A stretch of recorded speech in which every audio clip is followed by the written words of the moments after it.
as I look back over the years of the Sandy Creek program, when I look at it, I think there was some inconsistencies in our performances. It seemed like we'd have a group of guys that come in and would be really good and competitive, and then we'd kind of fall off and not be real good.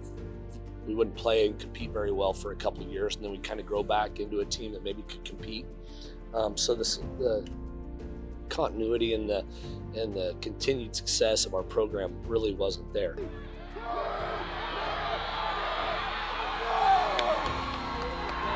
When everybody pushes each other, you really, iron sharpens iron, and you get better. And so I think some of the biggest things was we improved there. So physically and athletically, we got better and better on a level where we could compete with the best teams. And then as the wins started coming in, our confidence grew at the same time.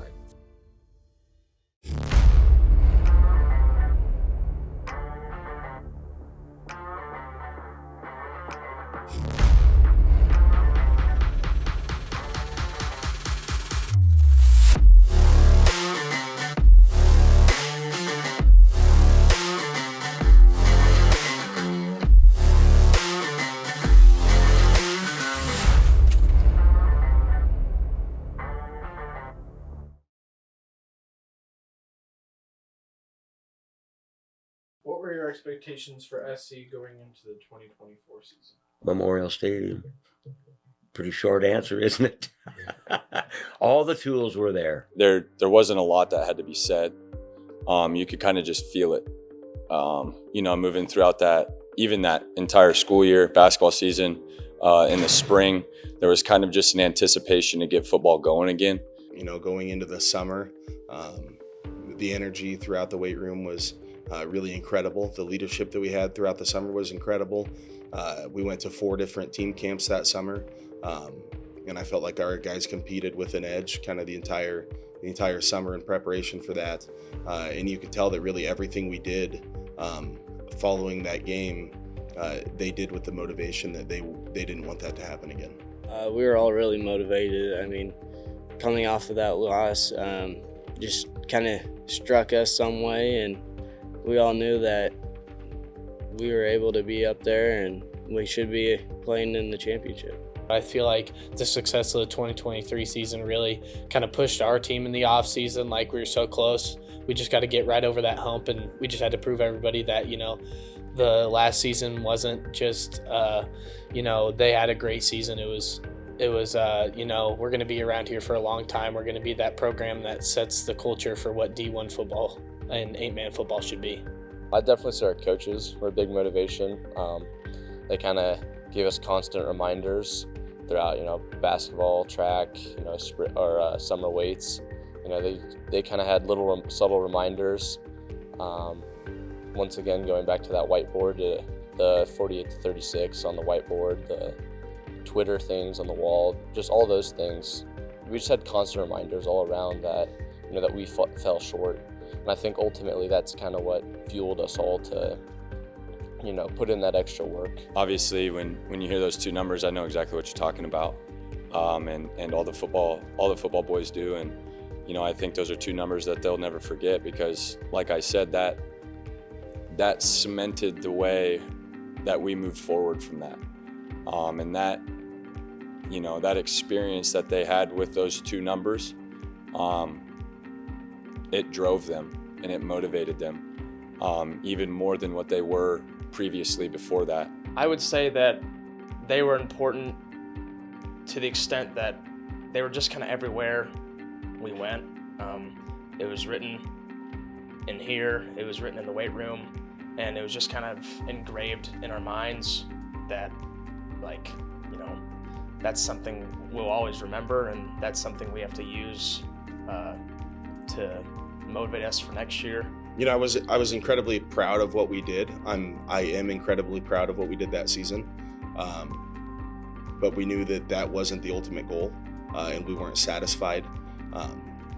So I think that even though we took a huge step in the right direction as a program, we knew that we weren't satisfied with that. We weren't satisfied with losing in the semifinals on our home field. I wouldn't say I was satisfied, but I think that we were happy of what we accomplished. I don't know if we'd ever done that as a football program, make it to the semis before, but we weren't satisfied at all. We just knew we had to take it one game at a time, not overlook anybody, and just play our ball game. As far as the 2023 season went, I think there was some great satisfaction in that team, and a lot of things to build on and learn on and take away as positives.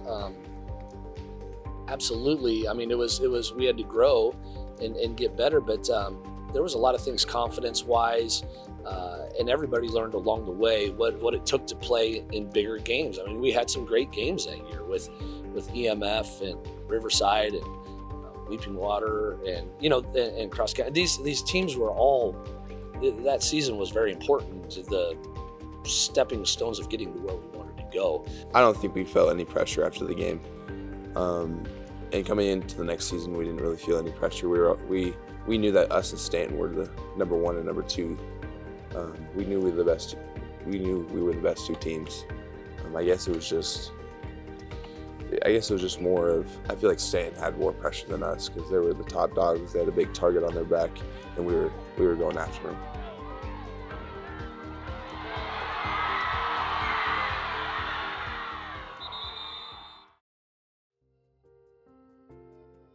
Sandy Creek was a contender in football and well, anything when Brian was there. Might have turned the corner to put Sandy Creek on the map. That's what I believe. So yeah, I graduated in '95, which would have made my seasons '91 through '94.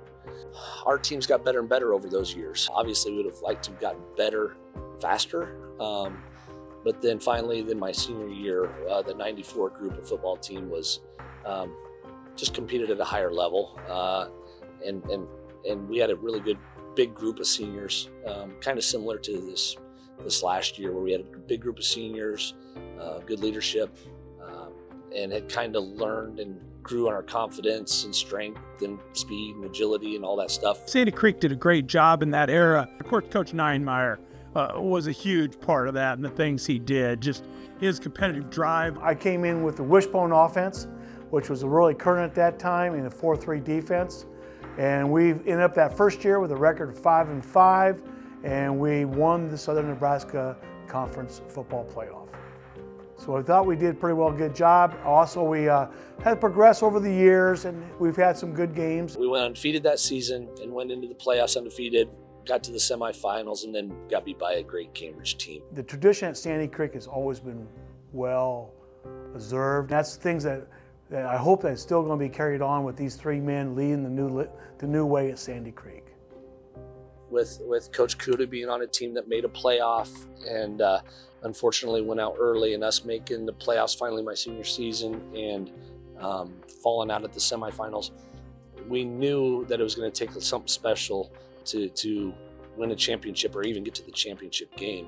And because we had that taste or those experiences, I think it helped us relay that to these current teams about what it might take to not only get to those levels, but then also to take it to the next step and win a championship and maybe be a program that could be sustained with some sustained success over time. We knew that we were going to be pretty good. But, after going through the summer, and going through the weight room and going to camps, and just watching the way that the kids competed, just with a different type of chip on their shoulder, and a little extra motivation. To say we were prepared, easy. Anxious, and the wait, being patient and waiting for it to unfold week in and week out, that was the hard part. I expected to win it all. Kind of falling short last year just left a sour taste in my mouth, and I wanted that to go away.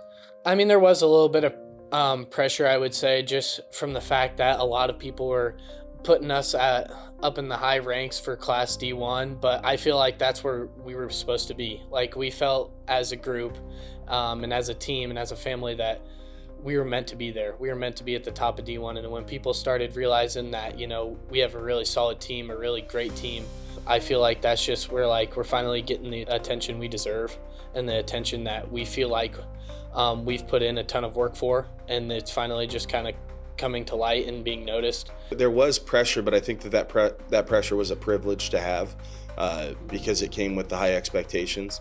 I don't think anybody's expectations for us were higher than what our own expectations were for ourselves. Everybody had us within the top two, us and Stanton, and they held us to a higher standard for sure. We were expected to win all of our games in the regular season, and then in the playoffs we were ranked number 1 the whole time. But I'd say it added a lot of pressure because everybody held us to a higher standard. We just knew that we were going on our championship run and that we had a chance to win our first ever state championship for our school, and it was kind of unique. And I guess it was a lot of talk throughout social media and our coaches that we have a lot of potential to win the state championship, and that's what we did. I knew our class was going to do something here.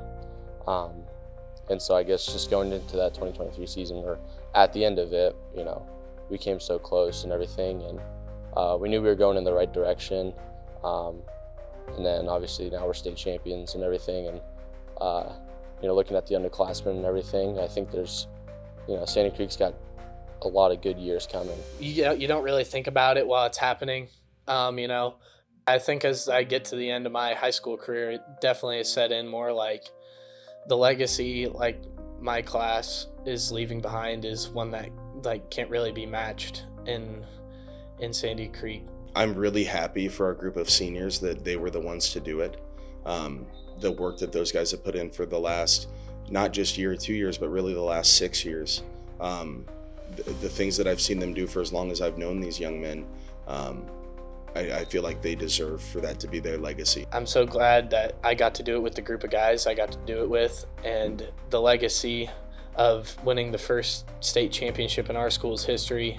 And with the support of the community and everything like that, you can just kind of feel like the legacy we're leaving behind is unmatched. This football team this year that won the state title is probably the best football team I've watched in 40 years.